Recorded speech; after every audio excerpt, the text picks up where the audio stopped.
Modus penipuan online semakin beragam. Terbaru, muncul laporan warga yang mendapat transferan dana dari rekening tak dikenal. Setelah diusut, hal itu ternyata ulah perusahaan pinjaman online atau pinjol ilegal. Otoritas Jasa Keuangan atau OJK mengingatkan agar masyarakat tak terlena jika kejadian serupa terjadi. Selain berpotensi pinjol ilegal, dana yang ditransfer dari orang tak dikenal itu bisa jadi modus pencucian uang.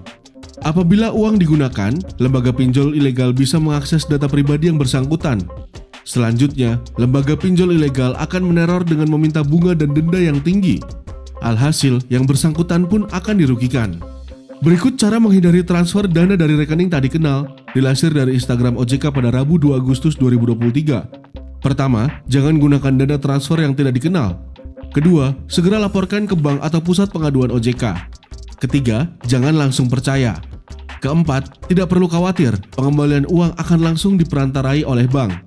Dan kelima, simpan dokumentasi bukti transfer tidak dikenal. Sementara itu, Satuan Tugas Pemberantasan Aktivitas Keuangan Ilegal dalam operasi sibernya menemukan total 434 pinjaman online ilegal pada Juli 2023. Lebih detail, terdiri dari 283 entitas serta 151 konten pinjol ilegal di sejumlah situs, aplikasi, dan media sosial. Satgas menemukan sejumlah website file sharing pinjol ilegal, antara lain apkmong.com, apksos.com, apkaio.com, apkfollow.com, apkkombo.com, dan apkpure.com.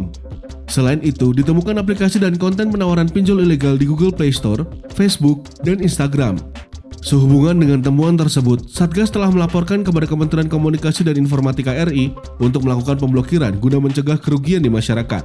Dengan demikian, sejak 2017 sampai dengan 31 Juli 2023, Satgas telah menghentikan 6.894 entitas keuangan ilegal yang terdiri dari 1.193 entitas investasi ilegal, 5.450 entitas pinjol ilegal, dan 251 entitas gadai ilegal. Tulis Satuan Tugas Pemberantasan Aktivitas Keuangan Ilegal dalam keterangan resmi Kamis 3 Agustus 2023. Oleh karena itu, Satgas meminta jika masyarakat menemukan tawaran investasi atau pinjol yang mencurigakan atau diduga ilegal. Berikut ciri-ciri pinjol ilegal. Pertama, pinjol ilegal tidak terdaftar dan tidak diawasi oleh OJK. Kedua, pinjol ilegal kerap kali memberikan penawaran lewat SMS. Ketiga, proses pemberian pinjaman online ilegal biasanya sangat mudah. 4. Bunga pinjaman tidak jelas dan aturan denda tidak dijelaskan di awal. 5. Pinjol ilegal tidak memiliki layanan pengaduan. Selain itu, pinjol ilegal juga biasanya meminta akses seluruh data pribadi peminjam. Dan keenam, cara menagih berbasis teror dan intimidasi dengan tidak segan menyebarkan data pribadi.